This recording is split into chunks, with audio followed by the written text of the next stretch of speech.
నమస్కారం గురుగారు. నమస్కారం. ఓం భగవాన్ శ్రీ సత్యసాయి బాబా వారికి అనంత కోటి ప్రణామాలు అర్పించుకుంటూ ఈ ప్రసంగాన్ని ప్రారంభిస్తామండి. సాయిరామ్. నవంబర్కి సోంపుట్ పండగకి వెళ్ళడం జరిగింది. ఫస్ట్లో సోంపుట్ పండగకి వెళ్ళి అక్కడ పొందిన ఆనందం ఏంటంటే, ఆ వెళ్ళిన రోజే ప్రశాంత నీళ్ళలో ఒక 108 మంది స్త్రీలు, 108 మంది పురుషులు, 216 మంది స్వామి పూజా మందిరంలోకి ఎలాట్ చేస్తారు తెల్లవారుజామున 3 గంటలకి. దాంట్లోకి వెళ్ళడం జరిగింది ఫస్ట్ రోజే. వెళ్తే అందులోకి వెళ్ళిన తర్వాత 3 గంటలకు వెళ్ళిన తర్వాత 5:15కి స్టార్ట్ చేస్తారు. 21 ఓంకారం చెప్తారు, స్వామి సుప్రభాతం చెప్తారు. 6:15కి క్లోజ్ అయిపోద్ది, యువతలకు వచ్చేస్తాం. అందులోకి వెళ్ళినంటే నాకు అదొక రకమైన అనుభూతి కలిగింది. ఎక్కడా లేని అనుభూతి, సృష్టిలో ఎక్కడా కలగని అనుభూతి అక్కడ కలిగింది. ఆ అనుభూతి మనసులో దాచుకుని ఇంటికి వచ్చి దాన్ని కంటిన్యూ చేయాలనే భావన ఆయన కల్పించారు. అక్కడి నుంచి ఇంటికి వచ్చాక తెల్లవారుజామున 4:30కి లేచిపోవడం, కామకృత్యాలు లేచిపోవడం. అదే టైంకి 5:15కి నేను సుప్రభాతం ఓంకారం చెప్పుకోవడం. అలా ఏకదాటిగా ఇప్పటికి 25 సంవత్సరాలు అయింది. ఇప్పుడు కూడా నేను లెగలేనన్న రోజు నాకు ఎదురవ్వలేదు. నేను 25 సంవత్సరాల్లో నేను ఈ రోజు లెగలేను, నా ఒళ్ళు సహకరించలేదు అన్న రోజు నాకు ఇవ్వలేదు. అప్పుడప్పుడు జ్వరం వస్తుంది, ఏమైనా కొంచెం పాపలు ఉంటాయి, కానీ తెల్లవారుజామున ఆ టైంకి అది వెళ్ళిపోద్ది. నా పనులు పూర్తి అయిపోతాయి. 6 గంటకి అన్నీ అయిపోతాయి. మళ్ళీ యథాస్థానంగా మళ్ళీ పడుకుని పోతాను. మళ్ళీ ఆ రోగం మళ్ళీ వస్తుంది. దాని పని అది చేసుకుంటాను. నా పనికి అడ్డు ఉండదు. నా పనికి అడ్డు ఉండదు. దాని పని అది చేసుకొని వెళ్ళిపోద్ది. అంటే ఈ 2000 సంవత్సరంలో మీరు పుట్టపర్తి వెళ్ళడానికి ముందు ఎలా ఉండేది మీ జీవితం? అప్పటికి మీకు బాబా తెలుసా అండి? తెలియదండి, అప్పుడే తెలుసండి. అంటే ఎలా, ఎవరు పరిచయం చేశారు? అంటే ఇక్కడ మనకి పావలవాకలో శ్రీరామతి నాయుడు గారు అని నాయుడు ఉన్నారండి. ఆయన ఎప్పుడు వెళ్తూ ఉంటారు. దాదాపు అప్పటికే 20 సంవత్సరాల నుంచి వెళ్తున్నారు పుట్టపర్తి. అక్కడి నుంచి ఒక సనాతన సారథి ఒక రాజుగారు తెచ్చి మాకు ఇవ్వడం అయింది. సనాతన సారథి పుస్తకం. దాన్ని చదివి నాకు అప్పుడు నాకు అతుకుంది నా శరీరానికి. అతుకుగానే వెళ్ళాలనిపించింది. అప్పుడు వాళ్ళు బవాడు చేసి సోంపుట్టు పండుగకి 2000లో వెళ్ళడం జరిగింది. అప్పటికి అంతకుముందు మీరు బాగా భక్తిలోని మార్గంలో భజనలో వాటిలో ఉండేవారు? లేదండి, అంటే ఆధ్యాత్మికంగా కాకపోయినా పొద్దునేసి భగవంతుడికి స్నానం చేసి భగవంతుడికి దండం పెట్టుకోవడం అని అలవాటు ఉందండి. అప్పటికి కూడా అలవాటు ఉంది. అంటే మా ఇంట్లో ఎవరికి లేదు, కానీ నాకుంది.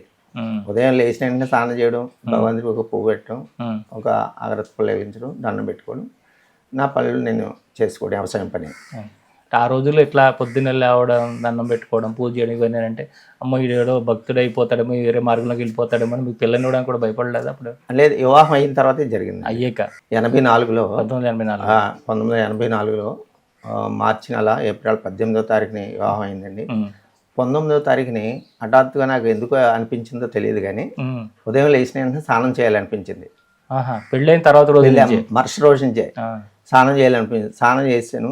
ఇప్పుడులా కదా నీళ్ళు, అప్పుడు నీళ్ళు గట్ట ఉండి కదా, బోర్లు నూతులు ఎక్కడి నుంచో తెచ్చుకొని పెద్ద దాంట్లో వేసుకొని పెడితే కూలింగ్ అయిపోయినా జరగానే ఆ నీళ్ళు అలాగే అలవాటు పడిపోయింది. ప్రతిరోజు ఇంకా ఉదయం వేసిన స్నానం చేయడం, భగవంతుడి దగ్గర ఫోటో దగ్గర పువ్వు పెట్టడం, ఒక అగరత్తి పులగించడం, దండం పెట్టుకొని చెలికి వెళ్ళిపోవడం. అక్కడి నుంచి స్టార్ట్ అయింది ఫస్ట్ ప్రారంభం. అయితే నాకు ఎవరో ఇది చెప్పలేదు, నాకుగా వచ్చింది.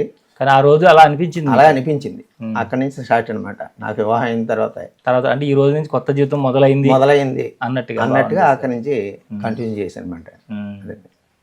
అయితే 2000లో మీరు పుట్టపర్తి వెళ్ళిన తర్వాత 2000 లోపల పూర్తిగా బాబా 2000లో పుట్టపర్తి వెళ్ళిన తర్వాత స్వామి దర్శనం అక్కడి నుంచి ఇంకెప్పుడైతే ఇంటికి వచ్చి నేను ఎలా చేస్తానో అక్కడి నుంచి ప్రతి సంవత్సరం కంటిన్యూగా ఒక 20 మందిని, 30 మందిని, 40 మందిని తీసుకెళ్ళడం. అలా ఇప్పటికి పోయిన సంవత్సరం అయితే 250 మందిని తీసుకెళ్ళాను. ఇలా మా చుట్టుపక్కల గ్రామాల నుంచి 250 మంది. అంటే అందరికీ కొంత మనం హెల్ప్ చేస్తూ ఉంటాం. అంటే నేను పొందిన ఆనందం అందరూ పొందాలనే భావంతో ఈ చుట్టుపక్కల ఉన్న గ్రామాలకు అన్నిటికీ చూపెడుతూ ఉంటాను.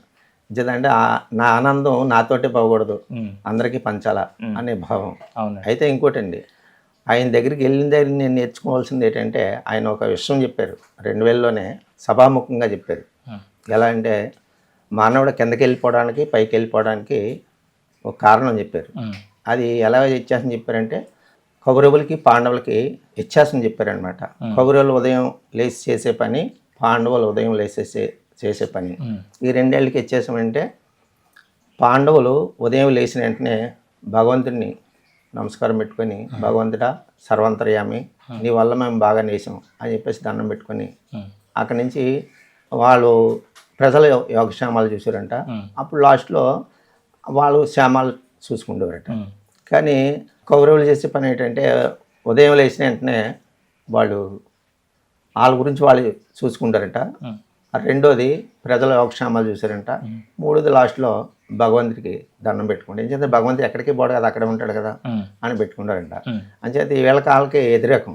ఉమ్, అంచేత వీళ్ళు భూమి మీద శాశ్వతంగా ఏవీ లేవు, అన్నీ ఉన్నాయి. ఉమ్, వాళ్ళకి అన్నీ ఉన్నాయి, ఏవీ లేకుండా పోయారు. ఉమ్, చివరికి తల్లిదండ్రులకి తలగోరు పెట్టడానికి కూడా ఉమ్, 100 మంది ఉండి ఒకరు కూడా మిగలలేదు ఉమ్, అని చెప్పేసి స్వామి చెప్పారు. ఉమ్, అంచేత మీరు ఇలా చేస్తే ఎలా ఉంటారు, ఇలా చేస్తే ఎలా ఉంటారు, మీరే ఎంచుకోండి. ఉమ్, ఆ బాట ఏదో, ఆ మంచిదేదో చెడేదో మీకు అర్థమైపోయి ఉంటుంది. అవును. నేను నోటితో చెప్పాక లేదు పని మీకు అర్థమైపోయి ఉంటుంది. ఉమ్, అంచేత ఆ రూట్ని వెళ్తే అలా ఉంటుంది, ఈ రూట్ని వెళ్తే అలా ఉంటుంది. ఉమ్, ఈ భూమి మీద పైకి వెళ్ళాలంటే పాండవులు, ఆ, పతనం అయిపోవాలంటే కౌరవులు కౌరవులు. అంచేత మీరే ఆచరించుకోండి అని చెప్పేసి స్వామి చెప్పడం జరిగింది. దాన్ని ఇప్పటికి కూడా 25 సంవత్సరాల కిందది నా చెవులు అలా మోగుతూ ఉంటుంది.